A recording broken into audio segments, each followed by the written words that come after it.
एक रोड जाता है और यहीं पे एक घर स्थित है, यहाँ पर आग लग चुका है। पूरा ऑलमोस्ट पूरा घर ही जल गया। और यहाँ पे जितना भी ये करकट वगैरह सब नया लगा हुआ था। सब लोग मिलजुल के कंट्रोल किए, नहीं तो पूरा का पूरा घर जल जाता।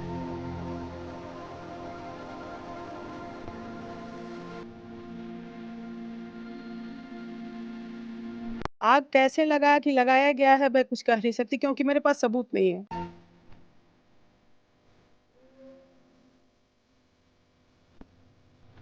आग का ऐसा विकराल रूप, ऐसा खौफनाक मंजर कि एक घर तबाह होते होते बच गया। जी हाँ, बच गया।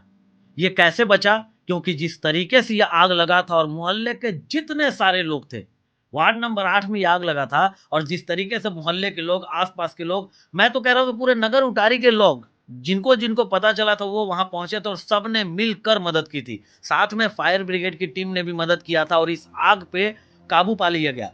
हालांकि बहुत सारा क्षति हो गया, बहुत सारा नुकसान हो गया, लेकिन इस आग पे जैसे तैसे करके काबू पा लिया गया। अब मैं आपको ऐसे क्यों बोल रहा हूं कि बहुत कुछ हो सकता था, क्योंकि जिस घर में आग लगा था वो खपड़े का घर था। सारे जो बेसमेंट से लेकर जो छत की वो छावनी होती है, सारे चीजों में लकड़ियों का भरपूर इस्तेमाल किया गया था। लगभग ये सैकड़ों सैकड़ों, मैं कह रहा हूं सैकड़ों साल पुराना ये घर लगभग प्रतीत हो रहा था। जिस तरीके से मोटे मोटे बड़े बड़े लकड़ियों के खंभे इस्तेमाल किए गए थे, अगर आग विकराल रूप लेता और अगर आग फैलते जाता तो निश्चित ही वो घर पूरे तरीके से तबाह होता। और यकीन मानिए, सिर्फ वही घर नहीं, आसपास के सारे घर तबाह हो जाते, क्योंकि वो घर मुख्य सेंटर में एकदम पड़ता है। जी हाँ, हम बात कर रहे हैं स्वर्गीय शिवलाल प्रसाद के घर के बारे में, जहां पे उनके दोनों लड़के दीपक और विकास जो हैं वो बाहर रहते हैं जॉब और बिजनेस के सिलसिले में। जब ये आग लगा तो आग उनके घर के पीछे से लगा, और आग जब लगा तो उनके घर में मात्र 3 ही लोग उपस्थित थे। उनकी माताजी, यानी दीपक और विकास जी की माताजी, उनकी बड़ी बहन और एक भांजी। सोचिए, 3 के तीनों लेडीज।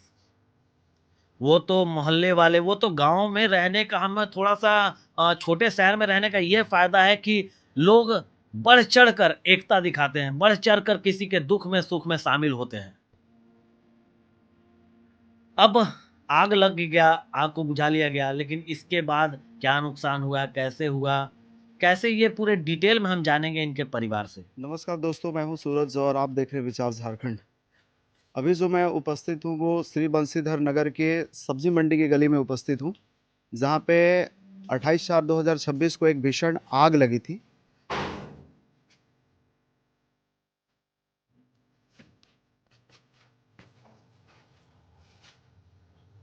एक घर के साथ दूसरे घर में भी आग लगी हुई थी, जिसपे यहाँ पे और भी परिजन रहते हैं, लेकिन वो उपस्थित नहीं थे। तो आइए हम उनसे भी जानेंगे कि क्या वो नहीं थे या थे, और कैसे हुआ। अगर उन्हें पता होगा तो वो ज़रूर बताएंगे। सबसे पहले मैं आपका नाम जानना चाहूँगा। रामचंद्र साहब। तो ये कैसे आग लगी थी आपके घर में? हम नहीं बनाने पाए, हम यहाँ नहीं थे अभी। अच्छा, आप यहाँ पे नहीं थे। नहीं थे। तो आपको कैसे सूचना मिला यहाँ पे हमको कि? सूचना फोन द्वारा मिला तो हम पहुँचे। अच्छा अच्छा, तो आपने आते ही क्या देखा यहाँ पे कि? देखे कि आग पकड़ लिया था। नहीं, आग नहीं पकड़ा नहीं था उस समय, मैंने सब ऊंचा चीज हो चुका था, तब मैंने भोर में हम पहुँचे सवेरे। और मेरा एक लड़का भी था, वो मैंने उसी रोज पहुँचा भोर में, और आज मैं पहुँचा।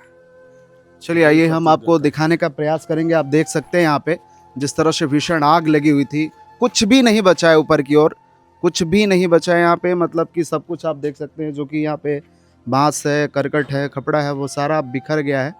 तो और भी जो यहाँ पे परिजन उपस्थित थी उनसे मैं बात करना चाहूँगा। आप उपस्थित थी? सबसे पहले मैं आपका नाम जानना चाहूँगा। रेणु गुप्ता। रेणु गुप्ता। तो जिस समय आग लगी थी आप कहाँ थी यहाँ पे? मैं किस, नीचे आंगन में थी। तो नीचे ये आंगन में किस कारण आग लगी है? मैं कारण तो नहीं बता सकती, लेकिन नीचे मैं मकई बैठ के पका रही थी, जी। मार्केट से लाई थी, और मैं देखी कि वहाँ पीछे से धुआं निकल रहा है वहां से। तो मैं इधर से दौड़ के सीधे पीछे गई, तो ये जो छत है इसके ऊपर से चढ़ के देख रही हूँ तो पूरा पीछे आग पकड़ा हुआ है। अब कारण तो मैं नहीं बता सकती, लेकिन आग कैसे लगा कि लगाया गया है मैं कुछ कह नहीं सकती क्योंकि मेरे पास सबूत नहीं है। तो कितने लोग उपस्थित थे आपके इस घर में जिस समय? 3 लोग। अच्छा अच्छा। मैं थी, मेरी मम्मी थी और मेरी बेटी। तो आप देख सकते हैं कि यहाँ के घर के परिजनों का कहना है कि इन्हें अभी पता नहीं है कि किस कारण आग लगी थी, लेकिन आग लगी है और कुछ यहाँ पे जो सामान है वो भी जले हैं क्या? कुछ नुकसान भी हुआ है हाँ, बहुत सारा सामान जैसा है। कि आप बता सकती हैं? यहाँ इस रूम में एक लाइन से रेस्टोरेंट का सारा सामान रखा हुआ था। जैसा कि मेरा भाई अभी कोरोना से पहले डाल्टनगंज में खोला था होटल, तो कोरोना में बंद हो गया, लॉकडाउन लग गया, तो सारा सामान ट्रक से ही आया हुआ था। दूसरे वाले रूम में पूरा भंडार घर है, तो उसमें पूरा राशन भरा हुआ था, तो सब खत्म हो गया जलकर। आप चारों तरफ दिखा दें यहाँ पे किस तरह से यहाँ पे नुकसान हुई है। एक्चुअली हम पहले रांची में रहते हैं, हम दोनों भाई। यहाँ पे केवल मम्मी थी, दीदी थी और मेरी भगनी थी। तो उस समय कॉल आया कि यहाँ पे आग लग गया है। वो साइड से शुरू हुआ आग और पकड़ के पूरा का पूरा घर में पकड़ लिया। अप्रॉक्स सामान तो काफ़ी लॉस हुआ है, टोटल 20 से 25 लाख का लॉस हुआ है, क्योंकि आप देख सकते हैं कि पूरा ऑलमोस्ट पूरा घर ही जल गया। और यहाँ पे जितना भी ये करकट वगैरह सब नया लगा हुआ था, लाखों का सामान सारा का सारा जल गया यहाँ पे।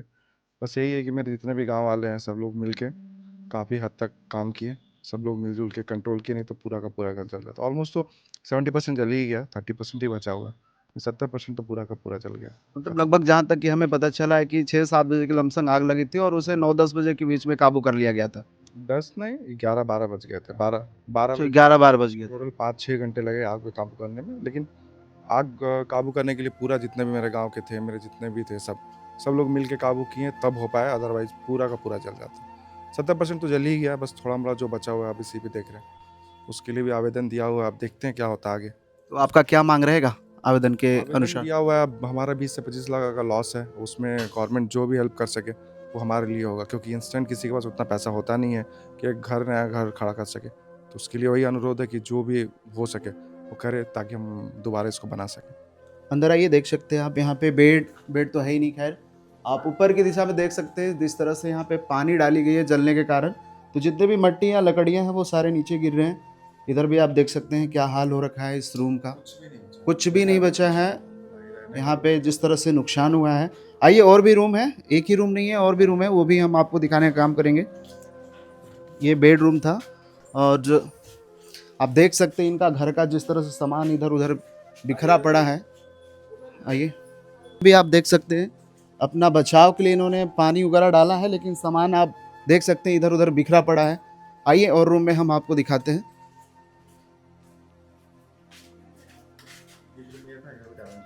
ये बेडरूम है, किचन रूम है भी? ये लास्ट का रूम है जिसमें बहुत सारा सामान स्टोर रहता है, मतलब रखे जाते हैं। आप देख सकते हैं फ्रिज वगैरह है, बक्सा वगैरह है, इसमें भी कुछ नहीं बचा। ऊपर से भी आप देख सकते हैं, ऊपर मैं चाहूँगा ऊपर दिखाइए, ऊपर से भी कुछ नहीं बचा है। पानी की मात्रा इतनी ज़्यादा डाली गई है आग को काबू करने के लिए कि इस तरह की संभावना यहाँ पे बनी हुई है। चलिए और भी आगे चलते हैं। जो नुकसान हुई है, जो क्षति हुई है, वो हम आपको दिखाने का काम कर रहे हैं।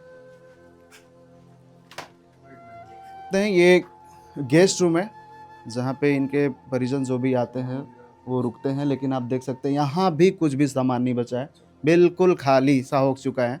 मतलब अगर देखा जाए तो इनकी जो लॉस है वो बहुत ज़्यादा हुई है। हमें भी अफसोस है, आप देख सकते हैं कुछ भी नहीं है घर में, सारा सामान इधर उधर बिखरा पड़ा है। तो ये था यहाँ तक का मंजर, जिस तरह से रहने के लिए भी रूम नहीं बचा है, जो कि अभी सामान भी इधर उधर बिखरा पड़ा है। इनका कहना है, परिजनों का कहना है। विकास जी के घर में आग लगी ही थी, उसके जस्ट बगल में ही श्री रामचंद्र साव के घर में भी आग लगी थी। मतलब भीषण इतनी तेज थी कि एक घर से दूसरे घर में आग फैल गई और इनके घर में भी काफ़ी ज़्यादा नुकसान हुई है। आइए हम दिखाने का काम करते हैं। ये इनका बेडरूम है, आप देख सकते हैं पानी डालकर इस पर भी काबू किया गया है। ऊपर की ओर देख सकते हैं अभी भी पानी की मात्रा जो है वो थोड़ी थोड़ी दिख रही है। सामान इनके भी बाहर बिखर चुके हैं, मतलब इनकी भी अगर देखा जाए तो काफ़ी ज़्यादा नुकसान हुई है। और कहीं हुई है आपकी चाचा नुकसान? ऊपर तो मैंने एकदम पूरा खत्म हो गया। ऊपर मतलब इनका कहना है कि पूरी तरह से खत्म हो गया, पूरा क्षति हो गया, पूरा एकदम। मैंने उसमें कुछ बचबे नहीं किया है। पटहुआ वगैरह भी, अब देखिए पलाई भी देखिए रहे हैं क्या करके भीज भाज करके सब लदक गया है। मैंने पलाई भी मेरा नाकामयाब हो गया, मान लीजिए। हम तो इन साल लगवाए थे, क्या करें, लेकिन समूचा चीज़ खराब हो गया है। इधर भी थोड़ा बहुत मेरा क्षति हुआ है और देखिए सामान मेरा भी बिखरा हुआ है। बिल्कुल। आइए हम दिखाने का काम करेंगे। आंगन में जितना इन्होंने कोशिश किया है, कोशिश करके इन्होंने अपना सामान बचाने का बहुत प्रयास किया है। कुछ सामान जो है वो बचा ली गई है, लेकिन वहीं इसी बीच कुछ सामान जो है वो जल के खाक हो चुके हैं। चाहे वो विकास जी के घर में हो, चाहे वो इनके घर में हो। आप बने रहिए विचार झारखंड के साथ, और भी चीज़ें आपके साथ साझा करेंगे। कमेंट बॉक्स आपके लिए खुला है, आप अपना राय भी दे सकते हैं। धन्यवाद।